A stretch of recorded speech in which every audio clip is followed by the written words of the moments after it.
तुम अपने पद की इज्जत नहीं करते। थोड़ा समय लगेगा लेकिन पढ़ना जरूर। आंसू आ जाए तो जान लेना आपकी भावनाएं जीवित हैं। बात बहुत पुरानी है, 8-10 साल पहले की।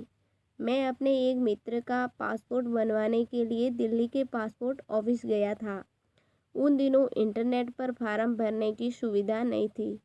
पासपोर्ट दफ्तर में दलालों का बोलबाला था और खुलेआम दलाल पैसे लेकर पासपोर्ट के फार्म बेचने से लेकर उसे भरवाने, जमा करवाने और पासपोर्ट बनवाने का काम करते थे। मेरे मित्र को किसी कारण से पासपोर्ट की जल्दी थी, लेकिन दलालों के दलदल में फंसना नहीं चाहते थे। हम पासपोर्ट दफ्तर पहुंच गए। लाइन में लगकर हमने पासपोर्ट का तत्काल फार्म भी ले लिया। पूरा फार्म भर लिया।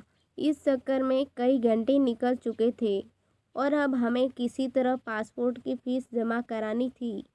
हम लाइन में खड़े हुए, लेकिन जैसे ही हमारा नंबर आया, बाबू ने खिड़की बंद कर दी और कहा कि समय ख़त्म हो चुका है, अब कल आइएगा। मैंने उससे मिन्नतें की, उससे कहा कि आज पूरा दिन हमने खर्च किया है और बस अब केवल फीस जमा कराने की बात रह गई है। कृपया फीस ले लीजिए। बाबू बिगड़ गया, कहने लगा, आपने पूरा दिन खर्च कर दिया तो उसके लिए वो जिम्मेदार है क्या? अरे सरकार ज़्यादा लोगों को बहाल करे। मैं तो सुबह से अपना काम ही कर रहा हूँ। मैंने बहुत अनुरोध किया पर वो नहीं माना।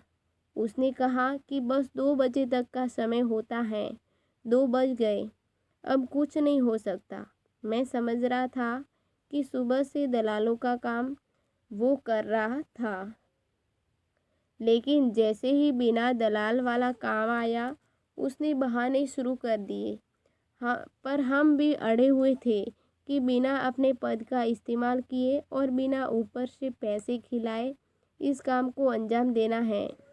मैं ये भी समझ गया था कि अब कल अगर आए तो कल का भी पूरा दिन निकल ही जाएगा, क्योंकि दलाल हर खिड़की को घेर कर खड़े रहते हैं और आम आदमी वहां तक पहुंचने में बिलबिला उठता है। मैं उसकी ओर देखकर मुस्कुराया। उससे मैंने पूछा कि रोज घर से खाना लाते हो? उसने अनमने से कहा कि हाँ, रोज घर से लाता हूँ। मैंने कहा कि तुम्हारे पास तो बहुत काम है, रोज बहुत से नए नए लोगों से मिलते होंगे। वो पता नहीं क्या समझा और कहने लगा कि हाँ, मैं तो एक से एक बड़े अधिकारियों से मिलता हूँ। कई आईएएस, आईपीएस, विधायक और न जाने कौन कौन रोज यहाँ आते हैं। मेरी कुर्सी के सामने बड़े बड़े लोग इंतजार करते हैं। खैर, मेरा मित्र बहुत मायूस हुआ और उसने कहा कि चलो अब कल आएंगे। मैंने उसे रोका, कहा कि रुको, एक और कोशिश करता हूँ। बाबू अपना थैला लेकर उठ चुका था। मैंने कुछ कहा नहीं, चुपचाप उसके पीछे हो लिया। वो उसी दफ्तर में तीसरी या चौथी मंजिल पर बनी एक कैंटीन में गया। वहाँ उसने अपने थैले से लंच बॉक्स निकाला और धीरे धीरे अकेला खाने लगा। मैं उसके सामने की बेंच पर जाकर बैठ गया। उसने मेरी ओर देखा और मुंह बुरा सा बना लिया। मैंने बहुत गौर से देखा। ऐसा कहते हुए उसके चेहरे पर अहं का भाव था। मैं चुपचाप उसे सुनता रहा। फिर मैंने उससे पूछा कि एक रोटी तुम्हारी प्लेट से मैं भी खा लूं? वो समझ नहीं पाया कि मैं क्या कह रहा हूँ। उसने बस हाथ से सिर हिला दिया। मैंने एक रोटी उसकी प्लेट से उठा ली और सब्जी के साथ खाने लगा। वो चुपचाप मुझे देखता रहा। मैंने उसके खाने की तारीफ की और कहा कि तुम्हारी पत्नी बहुत ही स्वादिष्ट खाना पकाती है।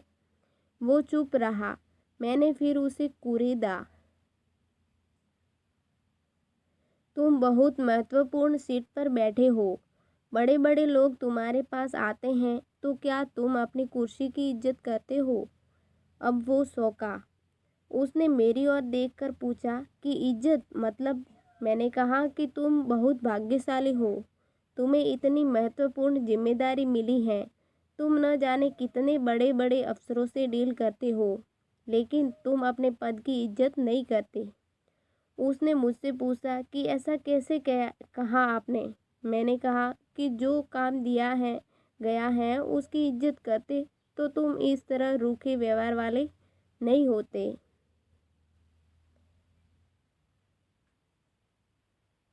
देखो, तुम्हारा कोई दोस्त भी नहीं है। तुम दफ्तर की कैंटीन में अकेले खाना खाते हो, अपनी कुर्सी पर भी मायूस होकर बैठे रहते हो। लोगों का होता हुआ काम पूरा करने की जगह अटकाने की कोशिश करते हो। मान लो कोई एकदम 2 बजे ही तुम्हारे काउंटर पर पहुंचा, तो तुमने इस बात का लिहाज तक नहीं किया कि वो सुबह से लाइन में खड़ा रहा होगा, और तुमने फटाक से खिड़की बंद कर दी। जब मैंने तुमसे अनुरोध किया तो तुमने कहा कि सरकार से कहो कि ज़्यादा लोगों को बहाल करे। मान लो मैं सरकार से कहकर और लोग बहाल करा लो, तो तुम्हारी अहमियत घट नहीं जाएगी। हो सकता है तुमसे ये काम ही ले लिया जाए। फिर तुम कैसे आईएएस, आईपीएस और विधायकों से मिलोगे? भगवान ने तुम्हें मौका दिया है रिश्ते बनाने के लिए, लेकिन अपना दुर्भाग्य देखो, तुम इसका लाभ उठाने की जगह रिश्ते बिगाड़ रहे हो। मेरा क्या है, कल भी आ जाऊंगा, परसों भी आ जाऊंगा। ऐसा तो है नहीं कि आज नहीं काम हुआ तो कभी नहीं होगा। तुम नहीं करोगे, कोई और बाबू कल करेगा। पर तुम्हारे पास तो मौका था किसी को अपना एहसानमंद बनाने का। तुम उससे सूख गए। वो खाना छोड़कर मेरी बातें सुनने लगा। मैंने कहा कि पैसे तो बहुत कमा लोगे, लेकिन रिश्ते नहीं कमाए तो सब बेकार हैं। क्या करोगे पैसों का? अपना व्यवहार ठीक नहीं रखोगे तो तुम्हारे घर वाले भी तुमसे दुखी रहेंगे। यार दोस्त तो नहीं है, ये तो मैं देख ही चुका हूँ। मुझे देखो, अपने दफ्तर में कभी अकेला खाना नहीं खाता। यहाँ भी भूख लगी तो तुम्हारे साथ खाना खाने आ गया। अरे अकेला खाना भी कोई जिंदगी है क्या? मेरी बात सुनकर वो रुआंसा हो गया। उसने कहा कि आपने बात सही कही है साहब। मैं अकेला हूँ, पत्नी झगड़ा कर मायके चली गई है। बच्चे भी मुझे पसंद नहीं करते। माँ है, वो भी कुछ ज़्यादा बात नहीं करती। सुबह 4-5 रोटी बनाकर दे देती है और मैं तनहा खाना खाता हूँ। रात में घर जाने का भी मन नहीं करता। समझ में नहीं आता कि गड़बड़ी कहाँ है। मैंने हौले से कहा कि खुद को लोगों से जोड़ो, किसी की मदद कर सकते तो करो। देखो, मैं यहाँ अपने दोस्त के पासपोर्ट के लिए आया हूँ। मेरे पास तो पासपोर्ट है। मैंने दोस्त की खातिर तुम्हारी मिन्नतें की, निस्वार्थ भाव से। इसलिए मेरे पास दोस्त हैं, तुम्हारे पास नहीं है। वो उठा और उसने मुझसे कहा कि आप मेरी खिड़की पर पहुँचो, मैं आज ही फार्म जमा करूँगा। मैं नीचे गया, उसने फार्म जमा कर लिया, फीस ले ली और हफ्ते भर में पासपोर्ट बन गया। बाबू ने मुझसे मेरा नंबर मांगा। मैंने अपना मोबाइल नंबर उसे दे दिया और चला आया। कल दिवाली पर मेरे पास बहुत से फ़ोन आए। मैंने करीब करीब सारे नंबर उठाए, सबको हैप्पी दिवाली बोला। उसी में एक नंबर से फ़ोन आया। रविंद्र कुमार चौधरी बोल रहा हूँ साहब। मैं एकदम नहीं पहचान सका। उसने कहा कि कई साल पहले आप हमारे पास अपने किसी दोस्त के पासपोर्ट के लिए आए थे और आपने मेरे साथ रोटी भी खाई थी। आपने कहा था कि पैसे की जगह रिश्ते बनाओ।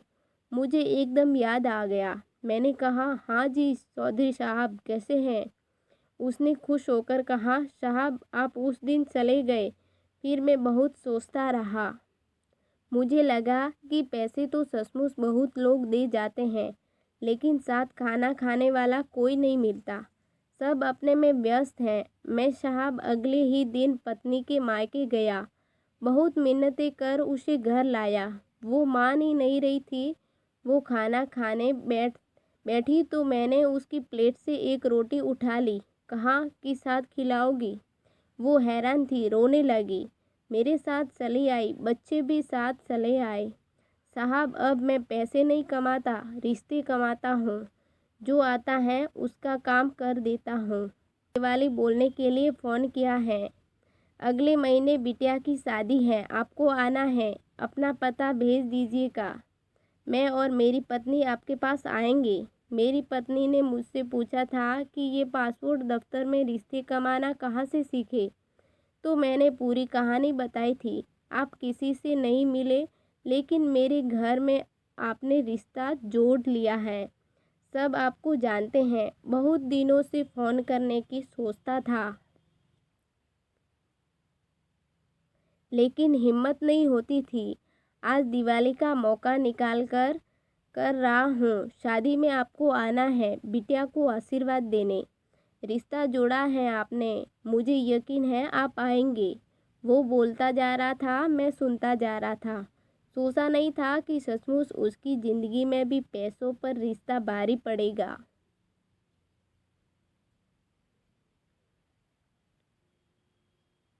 लेकिन मेरा कहाँ सच साबित हुआ।